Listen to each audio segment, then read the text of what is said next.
Boa noite para você que acompanha a programação da TV Universitária. Fique agora com as notícias de Uberlândia, da UF e de toda a região no TV Notícias, que tem muita informação para você. Depois de 2 semanas do início da campanha nacional de vacinação contra a gripe, como está a imunização nos postos e unidades de saúde em Uberlândia? Você vai ver também uma reportagem sobre a importância do primeiro emprego na vida dos jovens e adolescentes. Nós vamos falar também da reforma trabalhista e o que muda em relação aos direitos e deveres de empregados e patrões. E mais, aulas de informática de graça e a escola praticamente vai até o aluno. Hoje tem ainda o nosso quadro Mercado de Trabalho. O TV Notícias está só começando.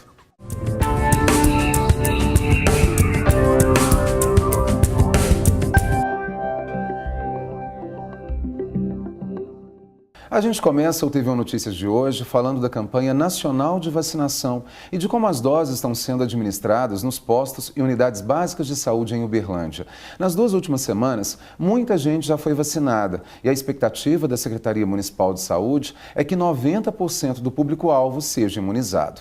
Quem fala mais com a gente sobre o assunto é a Cláudia Oliveira, que é coordenadora do Programa Municipal de Imunização. Cláudia, muito obrigado pela presença aqui hoje. Quando a gente fala de muita gente já foi vacinada, os números são otimistas mesmo, eu acho, ou ainda precisa melhorar um pouco mais dentro desse público esperado de vacinação?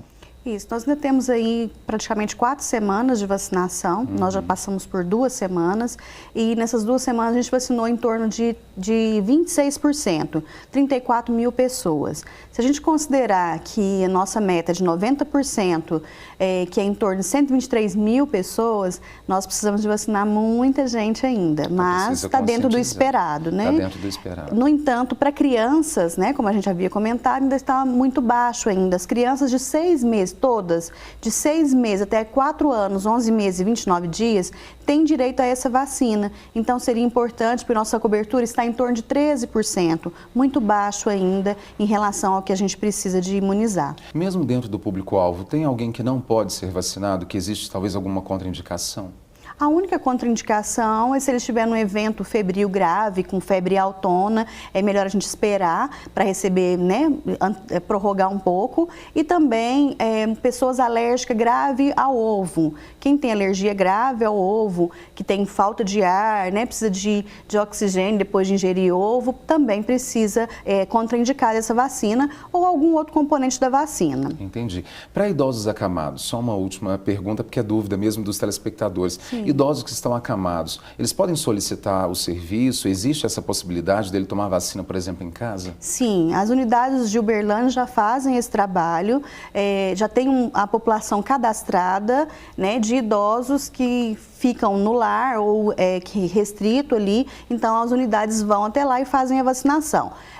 Se alguma pessoa recentemente, acamado recentemente, é importante que ela procure a unidade de saúde mais próximo, porque se já não tiver no cadastro, para que seja incluída nesse cadastro e ele vai receber a vacina em casa. Ô, Cláudia, que bom. Muito obrigado pelos esclarecimentos. Mais uma vez, obrigado pela presença aqui também. Eu que agradeço a oportunidade de a gente estar divulgando tão importante essa ação de vacinação. A gente segue falando de saúde. Você tem a famosa farmacinha em casa? A automedicação pode mascarar problemas sérios e o uso prolongado de determinadas substâncias pode acabar se tornando um vício. É costume dos brasileiros ter uma farmacinha em casa. E não faltam medicamentos de uso livre, aqueles que não precisam de receita médica. Tem analgésico, relaxante muscular, antialérgico. Eu tenho muito remédio em casa. Sempre tem, né? Sempre tem remedinhos para as criançadas, para a gente mesmo. Zélia tem a caixinha de remédios em casa. Até 4 meses atrás, ela convivia com dores de cabeça constantes e os analgésicos sempre estavam ali para aliviar. Já era rotina. Só que os remédios mascaravam o verdadeiro motivo das dores crônicas. O problema que eu tive, que é um problema sério, que é o aneurisma. Tem 4 meses que eu tive essa doença. E eu poderia ter evitado se, nas minhas dores de cabeça, se eu tivesse procurado um profissional, entendeu? Aí teria constatado que eu estaria com uma artéria mais fina, aí poderia ter evitado até tomando remédio. É muito fácil ter acesso a medicamentos. Eles estão em qualquer esquina. No Brasil, são 54 mil farmácias, mais do que padarias, por exemplo. A automedicação é um assunto sério e o hábito pode se tornar um verdadeiro vício. E não pense que são só os medicamentos tarja preta que trazem esse problema. Tem gente viciada em descongestionante nasal e anti-inflamatório. De acordo com a Abifarma, 80 milhões de brasileiros costumam se automedicar. Do hábito para o vício, a distância não é grande, conforme explica essa psiquiatra. E às vezes a pessoa usa aquele remédio, tem um alívio imediato daquele mal-estar, porque realmente é como o alívio de uma febre. A pessoa toma um antitérmico, ela vai sentir, obviamente, um alívio. E muitas vezes ela vai voltando para renovar a receita. A caixinha está ali, mas ela não tem mais o mesmo significado para a Zélia. Não tomo remédio mais para dor de cabeça. Para dor de cabeça, não. O friozinho continua no começo da manhã e fim da tarde, mas o sol prevalece. Confira agora como fica o tempo nesta quarta-feira em algumas cidades da região.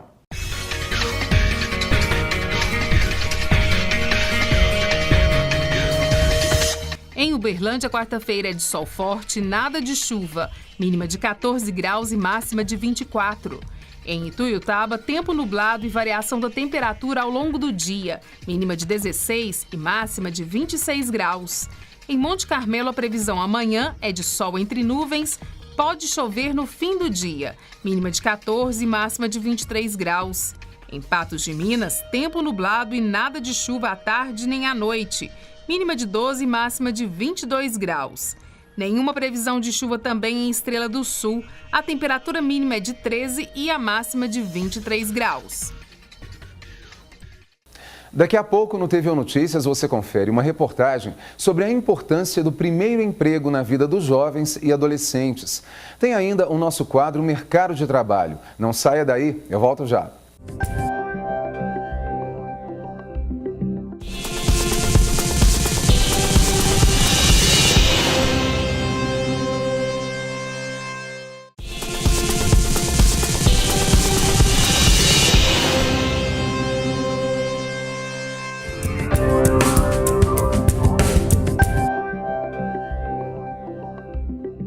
O primeiro emprego é praticamente o pontapé inicial, que pode garantir um futuro profissional de muito sucesso. O jovem ganha experiência e valores que serão fundamentais na construção da carreira, um amadurecimento que se leva para a vida toda. Há 10 meses, Isabel trabalha como menor aprendiz. Além da experiência que vai adquirir, está mais independente. Não estar sempre debaixo das asas dos pais e poder ajudar também os meus avós e minha mãe. Os benefícios para o jovem que começa a trabalhar vai além do financeiro. O desenvolvimento social, amadurecimento, valores adquiridos e a ética vêm junto com a experiência profissional. Ele pode, desenvolver, crescer profissionalmente, a oportunidade de adquirir experiências, conhecer novas tarefas, novos desafios e possivelmente, após o contrato de aprendizagem, se tornar um funcionário daquela empresa e crescer profissionalmente. A participação da escola e dos pais é fundamental para o jovem que está no mercado de trabalho. Para esse psiquiatra, a conversa com os filhos sobre responsabilidade é indispensável. Os pais, ter esse adolescente, esse indivíduo por perto e poder orientá-los, tanto como proceder, os riscos que está envolvido e a responsabilidade, é sempre muito produtivo.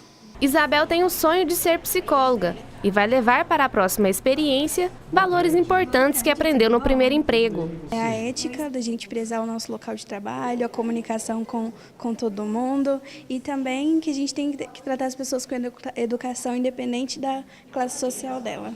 Jovens a partir de 14 anos, por lei, podem trabalhar como menor aprendiz. E para aqueles que estão em busca do primeiro emprego, para participar é bem simples. Ele pode cadastrar pelo próprio site. Nosso site é cdlude.org.br. Lá tem uma plataforma que ele vai colocar todos os dados, informações, dados de cursos escolares, pessoais. Sendo assim, ele já concorre às vagas a partir do momento que ele se cadastrar. E para desenvolver na vida e no mercado de trabalho, o cuidado com os estudos é fundamental. O trabalho com menor aprendiz tem que ser uma formação complementar, que ele não pode substituir a escola. Trabalhar é muito bom, mas essa idade, ter uma formação, manter-se vinculado à escola e dar a importância que ela tem é fundamental. Então, o trabalho embora seja bom, ele não pode substituir a formação do indivíduo. Como nós vimos aí, os estudos são fundamentais para quem busca uma oportunidade. E não é só para os jovens que estão ingressando agora no mercado de trabalho. A formação é sempre fundamental. E tem vagas abertas para Uberlândia e região. Anote aí. Uma vaga para nutricionista. O salário é de R$ 2.900. É preciso 6 meses de experiência e também curso superior. Vaga para técnico de refrigeração. O salário é de R$ 2.500 e é preciso experiência de 6 meses e ensino médio completo. Ter curso NR10 e NR30. O Cine fica na Avenida Nicomedes Alves dos Santos, 136, no centro. O horário de atendimento é das 8 às 5 horas da tarde. Vaga para técnico em saúde bucal é para atuar na área da saúde com radiologia odontológica. O salário é de R$ 1.500, incluído insalubridade. É preciso ensino médio completo. Mais informações cdlestagios01@fundaçãocdl.org.br. Vaga para estágio em marketing. A bolsa auxílio é de R$ 600 mais vale transporte. É preciso curso superior em publicidade, propaganda ou marketing. Mais informações talentos@fundaçãocdl.org.br. As vagas anunciadas estão abertas na CDL. O candidato precisa apresentar documento de identificação pessoal e currículo. O endereço é Avenida Belo Horizonte, 1290, no bairro Vila Osvaldo. Alunos de escolas públicas do estado vão receber noções de empreendedorismo. Por meio do programa Meu Primeiro Negócio, os estudantes serão incentivados a abrir e gerir uma empresa. A ideia é prepará-los para enfrentar o mercado assim que concluírem o ensino médio. O programa foi apresentado para professores e diretores de escolas públicas. 22 anos, 5 lojas de uma franquia de alimentação. Dedicação total ao trabalho. A carreira começou aos 16 anos. Aconteceu naturalmente, né? Comecei porque eu fazia um curso técnico em administração. Aí comecei trabalhando como estágio e aí foi evoluindo até chegar hoje que tenho 5 franquias. A pouca idade já dificultou a relação com os funcionários. Hoje não é mais um problema para Raquel. Desde cedo teve a influência dos pais, também empresários. A formação veio para reforçar a vocação. O jovem, ele tem muito pouco conhecimento sobre parte financeira, assim, até de vida, de administração da própria vida mesmo. E isso poderia ser muito mais estimulado, né, nas escolas do que é atualmente. E para tornar o sonho de empreender realidade para jovens de escolas públicas, um programa vai selecionar alunos do ensino médio de todo o estado para aprenderem sobre o mundo dos negócios e sobre como dar um pontapé nos próprios projetos no mercado de trabalho. A gente quer levar a mentalidade empreendedora para o ensino médio, né, através de uma ação super interessante, que é uma ação de mostrar para o jovem que é possível fazer um negócio, né? Em 3 meses a gente faz um menino abrir uma empresa, pensar num produto, comercializar esse produto e no final fechar essa empresa e fazer um balanço. Então é uma maneira rápida, objetiva, para que isso seja possível na vida dos jovens. Desde novo, a gente já pode colocar essas crianças em situações que incentivem o desenvolvimento de habilidades que, posteriormente, o mercado de trabalho ou o próprio empreendedorismo vai requerer deles no sentido de criar valor e pensar novas coisas para a sociedade. Gabriel é professor, sabe das limitações em sala de aula, sabe também que os desafios começam na própria formação do professor. Os professores têm que ser formados para passar essa ideia para frente. A gente acha que é perfeitamente possível. A nossa escola, por exemplo, tem um laboratório de informática muito grande. Isso requer conhecimento também. A gente tem que multiplicar o que a gente vai escutar aqui, né? Para a gente também é novidade. E quem não pensou em ter seu próprio negócio, né? A gente tem certeza, ainda mais o jovem de hoje, né? Que busca informação a todo instante, a internet está aí agora disseminada nas escolas também, então eu acho que é muito importante. Como nós vimos aí na reportagem, jovens de sucesso e que já constroem uma carreira brilhante. Mas é claro, a formação é sempre fundamental. E depois do intervalo, nós vamos falar da reforma trabalhista e o que muda em relação aos direitos e deveres de empregados e patrões. E mais, aulas de informática de graça e a escola praticamente vai até o aluno. O TVO Notícias volta em instantes. Até já.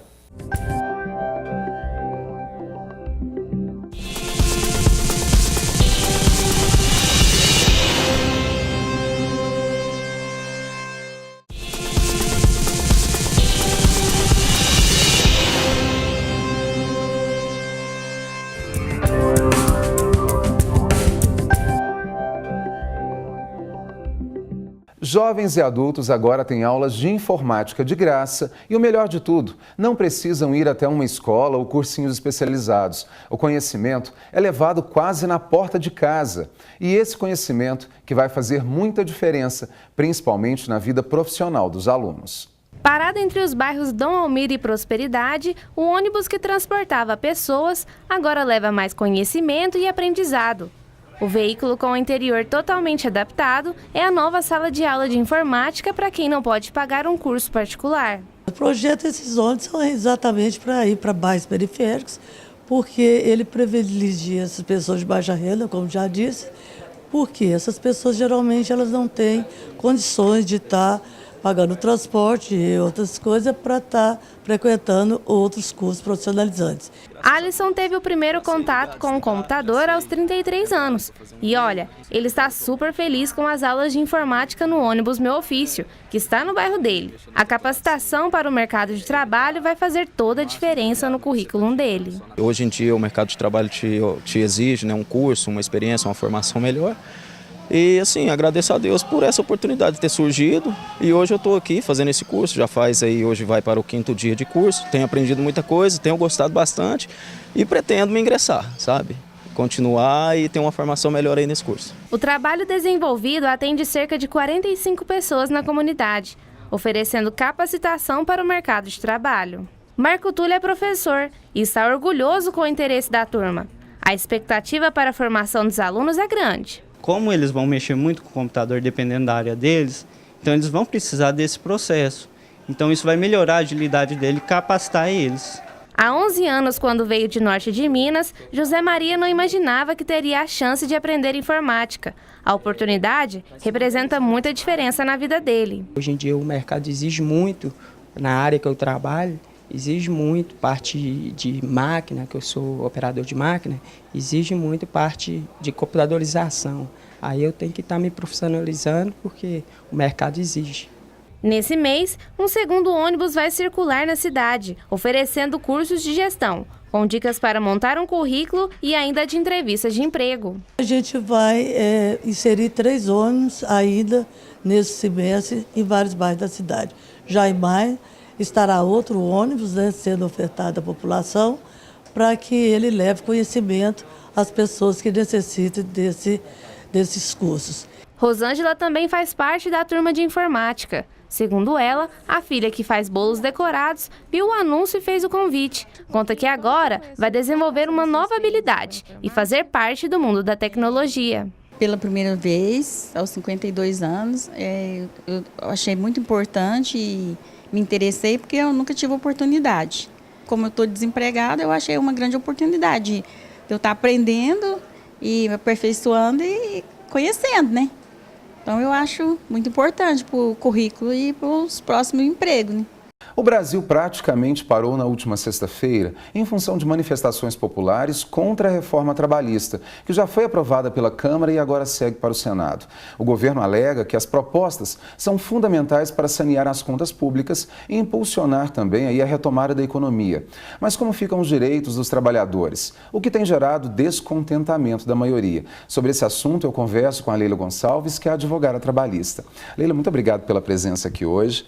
Quando a gente fala de manifestações populares, a gente percebe que, de fato, muitos trabalhadores foram às ruas clamando por mudanças que talvez até desconhecem, de fato, o que realmente vai acontecer. A gente pode falar que existe mesmo algo contra em relação a essa reforma, pelo menos contra os trabalhadores? Isso veio viabilizar a negociação entre empregador e empregado. Então, o que pode acontecer? Eles vão, a partir de agora, começar a negociar, né, jornadas de trabalho, intervalos em jornadas, a questão das férias. Então, em primeiro momento, eu não vejo nada que seja ruim, tão ruim quanto as pessoas pensam que serão.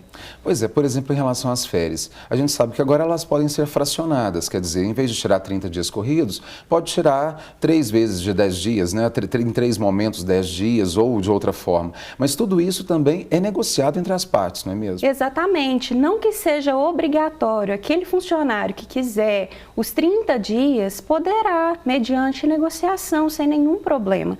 Mas aquele que não, eu tenho uma festa, eu tenho um casamento e quiser flexibilizar isso, dividir em 3 momentos, não tem problema, vai depender da negociação entre ele e o empregador. Uma questão polêmica também em relação à terceirização dos serviços, principalmente para as funções fim, né, como jornalista, um professor, um médico, porque até então a gente tinha muito disso nas funções meio, que são serventes, recepcionistas. Hoje não, agora vai poder também para as funções fim. Isso é ruim? O funcionário ele perderia benefícios? Não, ele não vai perder benefícios, porque ele está sendo contratado mediante uma empresa intermediária, que é a empresa que vai contratá-lo para sediá-lo para outra empresa. O que vai acontecer? Ele vai receber normalmente, ele tem direito a tudo que a legislação prevê, ele tem esse direito. Então, se essa empresa que o contratou diretamente deixa de pagar os direitos, a outra empresa vai ser corresponsável, então ele não perde por isso. Entendi. Em relação à multa, por exemplo, de fundo de garantia, também tem uma mudança, né, em relação, porque até então o funcionário demitido sem justa causa, ele receberia 40% do valor da multa, sendo que 10% é repassado para o governo. O que muda a partir de agora? Bom, o que acontece? Existe agora a questão de uma demissão negocial. Eu posso, inclusive, negociar com o meu empregador o meu pedido de demissão, por exemplo. Então, hoje, se eu peço demissão, eu não tenho acesso ao saque de FGTS e nem o seguro-desemprego. Agora, com essas mudanças, eu poderei negociar essa questão. Então, eu posso ter acesso a 80% do meu FGTS depositado e metade da minha multa rescisória, 20%. Só não vou ter direito ao seguro-desemprego. Entendi. Então, em relação àquele dinheiro que estava lá no fundo de garantia, como a gente viu que agora teve essa possibilidade, né, de sacar das contas inativas, ele vai poder sacar, mesmo ele pedindo desligamento da empresa, ele sacaria até 80% do valor, então. Exatamente, isso. Olha só, e faça jus, então, ao nome, né? Fundo de Garantia por Tempo de Serviço. Ou seja, ele sai da empresa, mas ele tem um valor para administrar a vida até conseguir uma outra oportunidade, então. É isso mesmo. Olha então, eu isso. não vejo, eu acho que o que falta mesmo é as pessoas procurarem mais informação a respeito dessa reforma trabalhista. Porque, de todo, não vai ser tão ruim assim. Não tem nada que seja prejudicial ao funcionário. Leila, olha, muito obrigado pelos esclarecimentos e a gente volta a falar sobre o assunto, com certeza. Esperamos contar com você mais vezes também. Eu que agradeço. Que bom, muito obrigado. O TV Notícias desta terça-feira acaba aqui. Uma excelente noite para você e a gente volta a se encontrar amanhã às 10 para as 7 da noite. As notícias do Estado você confere agora no Jornal Minas, segunda edição.